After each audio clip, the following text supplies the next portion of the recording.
ভয়াবহ ধূলিঝড় আঘাত এনেছে মধ্যপ্রাচ্যের ৯টি আরব দেশে।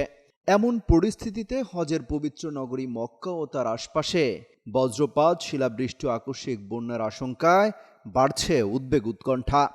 বৃহস্পতিবার সৌদির আবহাওয়া কর্তৃপক্ষ পবিত্র মক্কা ও দেশটির পশ্চিমাঞ্চল জুড়ে কমলা সতর্কতা জারি করেছে। ওয়ালটন আবারও মিলিনিয়ার অফারে ওয়ালটন ফ্রিজ কিনে আপনিও হয়ে যেতে পারেন মিলিয়নিয়ার। মিলিনিয়ার ছড়াছড়ি দেশ জুড়ে, এটা শুধু ওয়ালটেনই পারে।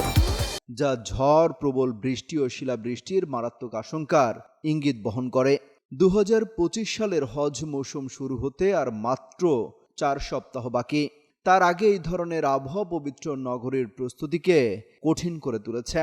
সৌদি আবহাওয়া অধিদপ্তরের তথ্য অনুযায়ী মক্কা, তাইফ, জেদ্দা ও মিনা এলাকায় গত 24 ঘন্টায় 70 কিলোমিটার গতির ঝোড়ো হাওয়া এবং বিচ্ছিন্নভাবে বজ্রসহ বৃষ্টিপাত রেকর্ড করা হয়েছে। কিছু এলাকায় শিলাবৃষ্টিও হয়েছে, যার ফলে সড়কে পানি জমে যান চলাচলে বিঘ্ন সৃষ্টি হয়। তবে হজ ও ওমরা মন্ত্রণালয় এক বিবৃতিতে জানিয়েছে, আবহাওয়ার যে কোনো বৈরিতা মোকাবেলায় পর্যাপ্ত প্রস্তুতি রয়েছে। মক্কার পবিত্র মসজিদুল হারামে স্বয়ংক্রিয় ছাদ ও নিকাশি ব্যবস্থাকে সক্রিয় রাখা হয়েছে, আর মসজিদের বাইরে স্বেচ্ছাসেবকদের মোতায়েন বাড়ানো হয়েছে।